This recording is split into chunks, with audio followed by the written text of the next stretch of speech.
Pernah nggak sih kalian bertanya-tanya, kenapa banyak banget warga negara asing dari negara maju justru memilih buat resign dari pekerjaan mapan mereka dan pindah ke Indonesia? Padahal kalau dilihat dari besaran gaji, negara seperti Australia atau Swiss jelas lebih tinggi. Selamat sore semua. Ada banyak orang selalu tanya saya, kenapa kamu suka tinggal di Indonesia? Pertama, karena sangat indah di sini. Saya suka dan cuaca bagus. Ada orang lokal yang ramah, yang manis. Makanan sangat enak dan juga karena hidup lebih pelan-pelan di sini. Siapa tidak mau tinggal di sini, guys? Sangat bagus. So, story time. Always wanted to say that.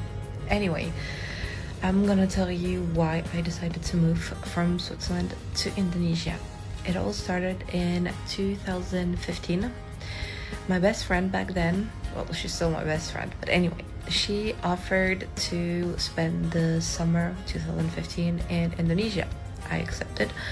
We went to Sulawesi, Togen Islands, and to Lombok.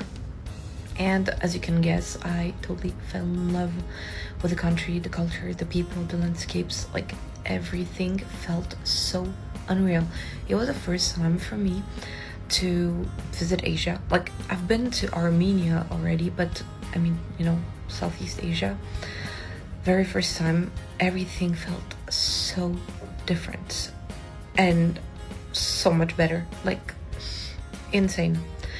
And the following year, I applied to Dharma Siswa to study 1 year in Universitas Gadjah Mada, because like when I went back to Switzerland after that summer, I was devastated and all I could think of was going back to Indonesia.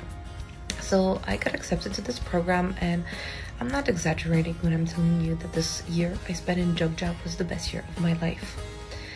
I made like such real connections, like friends that I still have today from back then, and that I kept visiting. Honestly, every time I had holidays, like at least 2 weeks holidays, I would travel to Indonesia, even if it's minimum 17-hour flights. I didn't care. I was obsessed. And like the thing is, I knew that at some point I would move to Indonesia. It was clear in my head. But every time I would postpone. Like, first I wanted to finish my bachelor degree, and after my bachelor degree I decided to do a master's degree. And then when I finished my master degree, I was like, okay, I have degrees but I don't have any work experience, so I have to work first. So I started working in Switzerland, and at some point I was like, okay, I have the diplomas, I have the work experience, I'm ready. Like, I don't want to wait until I'm 40 or 50 to move to Indonesia. Like, I need to do it now. And so I did. I couldn't stand the cold in Switzerland anymore. Like, I hate winter. I hate it so much. I need warmth. I need sunlight. I need, I don't know, to feel community, Like, I love my friends in Switzerland and I have my family, but I don't know, Indonesia just feels so different. And I also know that my experience as a bule in Indonesia is so different from what locals experience. Like, I'm not delusional, and I want to be honest in my videos, and I'll show like different perspectives on life in Indonesia. Like, I know some people's paradise is other people's struggle, and like, even if I'm in love with Indonesia, like, it's not perfect. No country is perfect, but it just fits me. I don't know, it's my happy place. Ternyata jawabannya bukan cuma soal angka di atas kertas, tapi soal keseimbangan hidup yang mereka cari. Salah satu alasan utama yang sering muncul adalah perbandingan biaya hidup. Memang benar gaji di Australia atau Eropa itu cukup besar, tapi biaya untuk menyewa rumah, membeli bahan bakar kendaraan, membayar pajak, hingga makanan juga sangat tinggi dan membuat kantong terasa sempit. Bayangkan saja, makan sekali saja di restoran di Australia bisa menghabiskan uang yang cukup banyak, setara dengan uang yang bisa kita gunakan untuk makan enak berkali-kali di Indonesia. Jadi, secara perhitungan sederhana, uang yang bisa disisakan untuk ditabung atau dinikmati justru seringkali lebih banyak saat mereka tinggal di Indonesia, terutama bagi mereka yang bekerja secara jarak jauh atau punya penghasilan dari luar negeri. Lucunya juga, layanan seperti Gojek malah jadi salah satu alasan spesifik kenapa Indonesia terasa lebih dinamis buat mereka. Di banyak negara maju, setelah malam menjelang 10 malam, suasana kota biasanya sudah mulai sepi dan sunyi. Kalau lapar tengah malam, sulit sekali menemukan yang bisa antar makanan sampai ke rumah dengan mudah. Di Indonesia, fasilitas digital seperti ini membuat hidup mereka terasa jauh lebih praktis dan fleksibel. Aku mau share 5 alasan unik kenapa aku benar tinggal di Indonesia. Bukan alasan mainstream ya, selalu ada tukang lewat depan rumah. Dari tukang bakso, es kelapa, sampai laundry keliling, nggak perlu keluar rumah. Bisa naik motor kemana aja, mau ke warung, pantai, bahkan ke gunung, tinggal gas. Ada ojek online jam berapapun. Mau makan jam 2 pagi, tinggal order, langsung datang. Orang Indonesia suka ngobrol random. Di parkiran, di warung, di pantai, selalu ada yang ngajak cerita. Pakai sandal ke mall itu normal. Di negara aku, pasti dilihatin aneh. Tinggal di Indonesia selama 5 tahun, saya tidak malu mengakui bahwa anak-anak saya berbicara bahasa Indonesia lebih baik daripada saya. Saya masih tidak makan makanan pedas atau nasi setiap hari. Saya tidak menikah dengan orang Indonesia, tapi saya melahirkan anak di Bali. Saya tinggal di Indonesia 5 tahun, tapi saya belajar bahasa Indonesia 5 bulan. Saya menganggap hujan sebagai kebahagiaan. Alasan untuk tetap di rumah lebih lama. Bukan cuma soal uang saja. Banyak ekspatriat yang merasa jenuh dengan ritme hidup di negara asal mereka yang terlalu cepat dan penuh persaingan. Mereka sering merasa lelah secara pikiran karena rutinitas yang terlalu kaku dan padat. Di Indonesia, khususnya di tempat seperti Bali atau Yogyakarta, mereka menemukan suasana yang lebih santai dan nyaman. Beberapa hal yang membuat mereka betah antara lain, iklim tropis. Banyak dari mereka yang tidak suka musim dingin yang panjang dengan suasana yang gelap dan dingin. Paparan sinar matahari yang ada sepanjang tahun di Indonesia adalah hal yang sangat berharga bagi mereka.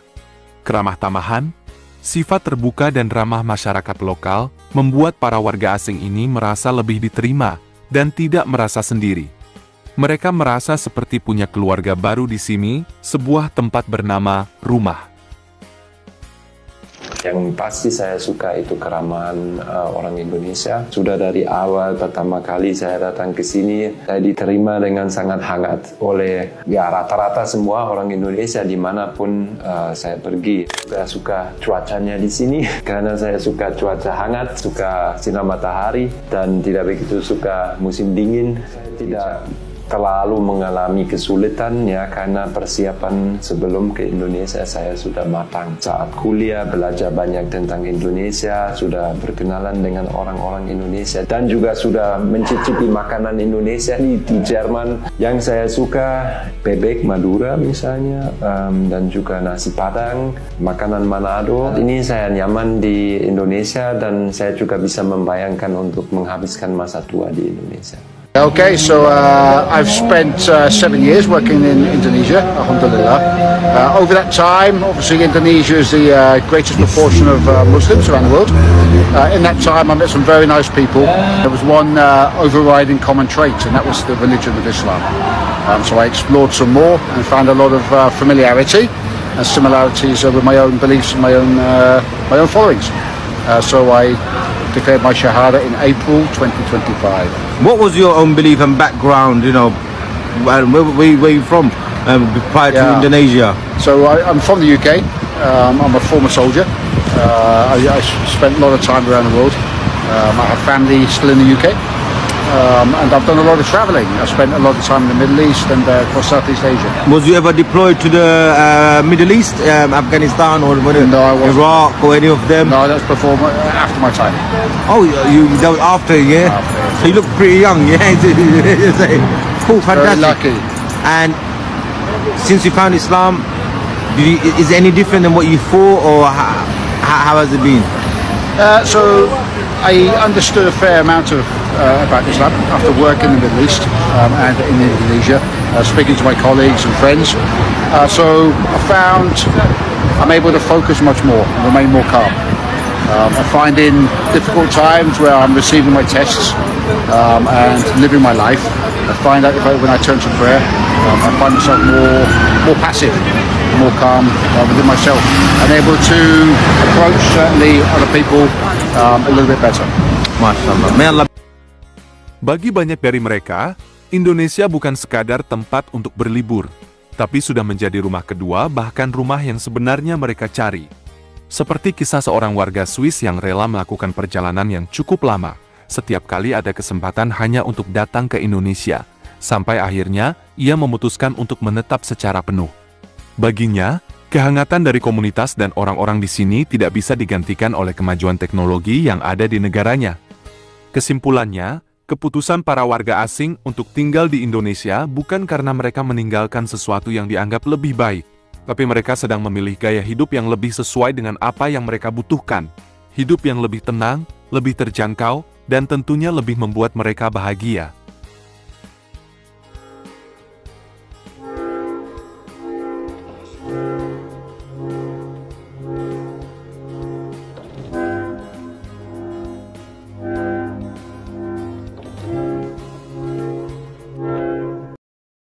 Pernah nggak sih kalian bertanya-tanya, kenapa banyak banget warga negara asing dari negara maju justru memilih buat resign dari pekerjaan mapan mereka dan pindah ke Indonesia? Padahal kalau dilihat dari besaran gaji, negara seperti Australia atau Swiss jelas lebih tinggi.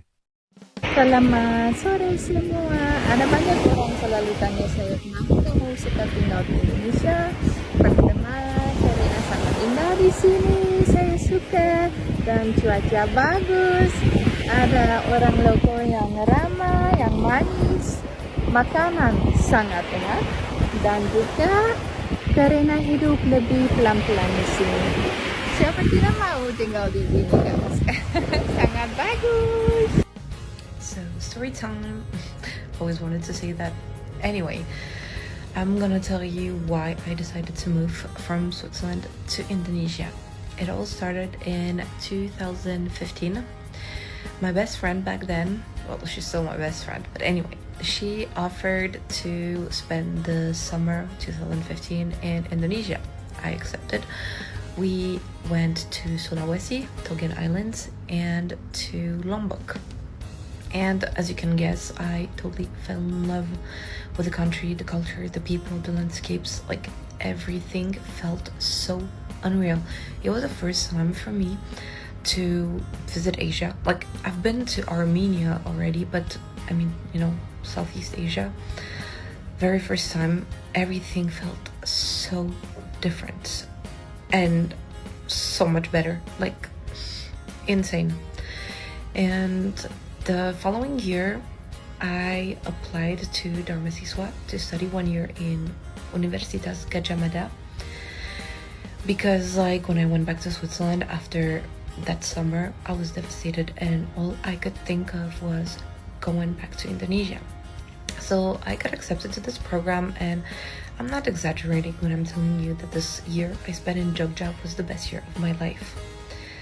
I made like such real connections, like friends that I still have today from back then, and that I kept visiting. Honestly, every time I had holidays, like at least 2 weeks holidays, I would travel to Indonesia, even if it's minimum 17-hour flights. I didn't care. I was obsessed. And like the thing is, I knew that at some point I would move to Indonesia. It was clear in my head. But every time I would postpone. Like, first I wanted to finish my bachelor degree, and after my bachelor degree I decided to do a master's degree.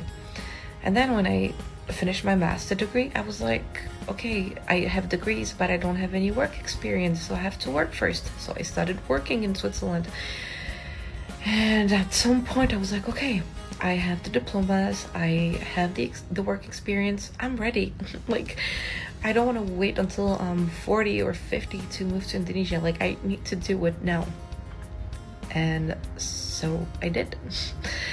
I couldn't stand the cold in Switzerland anymore. Like, I hate winter. I hate it so much.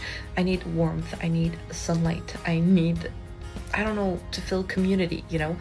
Like, I love my friends in Switzerland and I have my family, but I don't know, Indonesia just feels so different.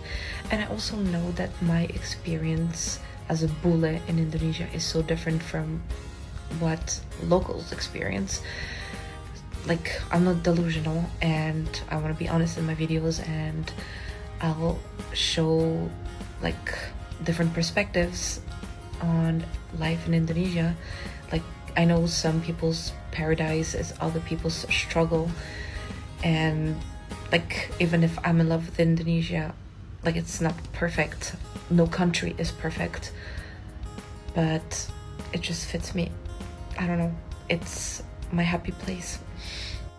Ternyata jawabannya bukan cuma soal angka di atas kertas, tapi soal keseimbangan hidup yang mereka cari. Salah satu alasan utama yang sering muncul adalah perbandingan biaya hidup. Memang benar gaji di Australia atau Eropa itu cukup besar, tapi biaya untuk menyewa rumah, membeli bahan bakar kendaraan, membayar pajak, hingga makanan juga sangat tinggi dan membuat kantong terasa sempit. Bayangkan saja, makan sekali saja di restoran di Australia bisa menghabiskan uang yang cukup banyak, setara dengan uang yang bisa kita gunakan untuk makan enak berkali-kali di Indonesia. Jadi, secara perhitungan sederhana, uang yang bisa disisakan untuk ditabung atau dinikmati justru seringkali lebih banyak saat mereka tinggal di Indonesia, terutama bagi mereka yang bekerja secara jarak jauh atau punya penghasilan dari luar negeri. Lucunya juga, layanan seperti Gojek malah jadi salah satu alasan spesifik kenapa Indonesia terasa lebih dinamis buat mereka. Di banyak negara maju, setelah malam menjelang 10 malam, suasana kota biasanya sudah mulai sepi dan sunyi. Kalau lapar tengah malam, sulit sekali menemukan yang bisa antar makanan sampai ke rumah dengan mudah. Di Indonesia, fasilitas digital seperti ini membuat hidup mereka terasa jauh lebih praktis dan fleksibel. Aku mau share 5 alasan unik kenapa aku benar tinggal di Indonesia. Bukan alasan mainstream ya, selalu ada tukang lewat depan rumah. Dari tukang bakso, es kelapa, sampai laundry keliling, nggak perlu keluar rumah. Bisa naik motor kemana aja, mau ke warung, pantai, bahkan ke gunung, tinggal gas. Ada ojek online jam berapapun. Mau makan jam 2 pagi, tinggal order, langsung datang. Orang Indonesia suka ngobrol random. Di parkiran, di warung, di pantai, selalu ada yang ngajak cerita. Pakai sandal ke mall itu normal. Di negara aku, pasti dilihatin aneh. Tinggal di Indonesia selama 5 tahun, saya tidak malu mengakui bahwa anak-anak saya berbicara bahasa Indonesia lebih baik daripada saya. Saya masih tidak makan makanan pedas atau nasi setiap hari. Saya tidak menikah dengan orang Indonesia, tapi saya melahirkan anak di Bali. Saya tinggal di Indonesia 5 tahun, tapi saya belajar bahasa Indonesia 5 bulan. Saya menganggap hujan sebagai kebahagiaan. Alasan untuk tetap di rumah lebih lama. Bukan cuma soal uang saja. Banyak ekspatriat yang merasa jenuh dengan ritme hidup di negara asal mereka yang terlalu cepat dan penuh persaingan. Mereka sering merasa lelah secara pikiran karena rutinitas yang terlalu kaku dan padat. Di Indonesia, khususnya di tempat seperti Bali atau Yogyakarta, mereka menemukan suasana yang lebih santai dan nyaman. Beberapa hal yang membuat mereka betah antara lain, iklim tropis. Banyak dari mereka yang tidak suka musim dingin yang panjang dengan suasana yang gelap dan dingin. Paparan sinar matahari yang ada sepanjang tahun di Indonesia adalah hal yang sangat berharga bagi mereka. Keramah tamahan, sifat terbuka dan ramah masyarakat lokal membuat para warga asing ini merasa lebih diterima dan tidak merasa sendiri. Mereka merasa seperti punya keluarga baru di sini, sebuah tempat bernama rumah. Yang pasti saya suka itu keramahan orang Indonesia. Sudah dari awal pertama kali saya datang ke sini, saya diterima dengan sangat hangat oleh rata-rata semua orang Indonesia dimanapun saya pergi. Saya suka cuacanya di sini karena saya suka cuaca hangat, suka sinar matahari, dan tidak begitu suka musim dingin. Saya tidak terlalu mengalami kesulitan ya, karena persiapan sebelum ke Indonesia saya sudah matang. Saat kuliah belajar banyak tentang Indonesia, sudah berkenalan dengan orang-orang Indonesia, dan juga sudah mencicipi makanan Indonesia di Jerman. Yang saya suka bebek Madura misalnya, dan juga nasi Padang, makanan Manado. Ini saya nyaman di Indonesia dan saya juga bisa membayangkan untuk menghabiskan masa tua di Indonesia. Okay, so I've spent 7 years working in Indonesia, alhamdulillah. Over that time, obviously Indonesia is the greatest proportion of Muslims around the world. In that time I met some very nice people. There was one overriding common trait, and that was the religion of Islam. So I explored some more and found a lot of familiarity and similarities with my own beliefs and my own followings. So I declared my Shahada in April 2025. What was your own belief and background, you know, where you from prior to Indonesia? So I'm from the UK. I'm a former soldier. I spent a lot of time around the world. I have family still in the UK. And I've done a lot of travelling. I spent a lot of time in the Middle East and across Southeast Asia. Was you ever deployed to the Middle East, Afghanistan or No, I wasn't. Iraq or any of them? No, that's after my time. Oh, that was after, yeah? After. So you look pretty young, yeah? Cool, Very fantastic. lucky. And since you found Islam, is it any different than what you thought, or how has it been? So I understood a fair amount about Islam after working in the Middle East and in Indonesia, speaking to my colleagues and friends. So I found I'm able to focus much more and remain more calm. I find in difficult times where I'm receiving my tests and living my life, I find that when I turn to prayer, I find myself more passive, more calm within myself, and able to approach certainly other people a little bit better. MashaAllah. May Allah. Bagi banyak dari mereka, Indonesia bukan sekadar tempat untuk berlibur, tapi sudah menjadi rumah kedua, bahkan rumah yang sebenarnya mereka cari. Seperti kisah seorang warga Swiss yang rela melakukan perjalanan yang cukup lama, setiap kali ada kesempatan hanya untuk datang ke Indonesia, sampai akhirnya ia memutuskan untuk menetap secara penuh. Baginya, kehangatan dari komunitas dan orang-orang di sini tidak bisa digantikan oleh kemajuan teknologi yang ada di negaranya. Kesimpulannya, keputusan para warga asing untuk tinggal di Indonesia bukan karena mereka meninggalkan sesuatu yang dianggap lebih baik, tapi mereka sedang memilih gaya hidup yang lebih sesuai dengan apa yang mereka butuhkan. Hidup yang lebih tenang, lebih terjangkau, dan tentunya lebih membuat mereka bahagia.